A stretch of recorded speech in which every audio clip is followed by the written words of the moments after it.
Hi everyone, it's Mari here for Honeybee Stamps. Today I'm going to be using some alcohol ink on an embossed background.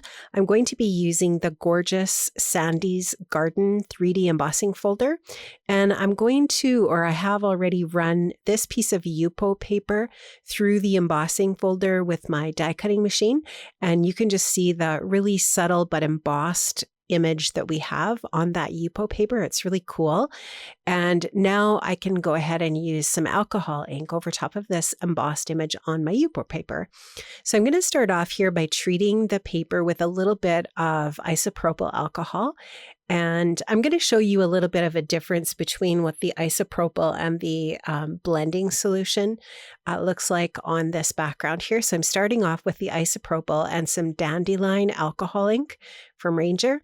And I'll just go ahead and take my alcohol ink blowing tool here and move that dandelion pigment around on the Yupo where I have the alcohol ink or the isopropyl alcohol. Now I'm going in with a little bit of patina. These two colors are gorgeous together. You can see that when they blend together, they kind of create a really bright green, but I am going to try to retain some of that just yellow and just the patina color. And then in areas, I will blend them together. So we actually, in effect, kind of get three different tones on this background. And I'm not worried about where this is going as far as where it's traveling, as far as the images that are in the embossed folder. I don't care if the green goes on the leaves or the yellows on the blooms. It didn't really matter to me. I just wanted to create kind of just this really interesting background for my project. So I'm just going to continue that same process for the rest of the paper with the rest of the Yupo. And what I'm going to do with the lower section is I'm actually going to move the alcohol ink around a little bit with the blending solution. And I don't know if you can really notice well on camera or not, but the area that has the blending solution is very shiny, and the area that has just the isopropyl is much more matte.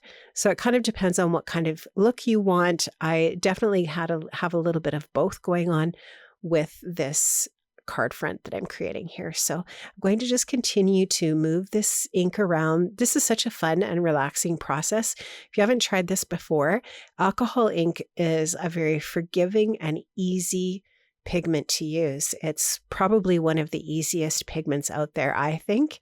And you do get a little bit messy, and it is nice to work on a glass surface or something that you can wipe up easily.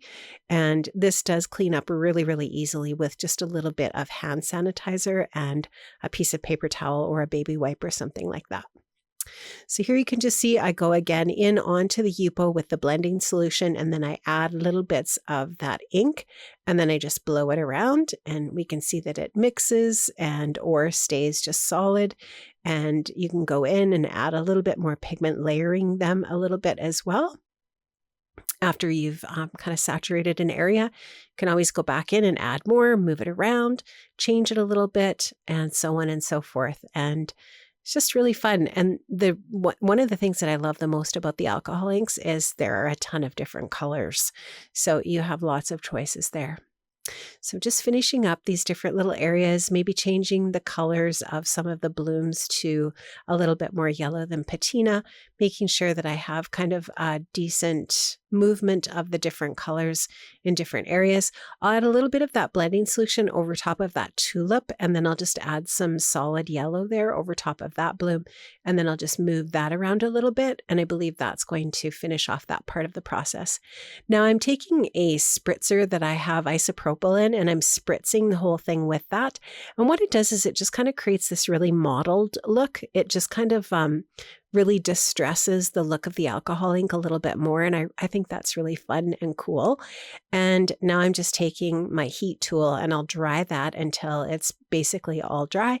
And I'll show you in the light here how nice and shiny that bottom section is, as opposed to that top, I would say 1/4 that's more matte. Now this is the Big Bold Birthday stamp and coordinating die. This is part of the Celebrate release.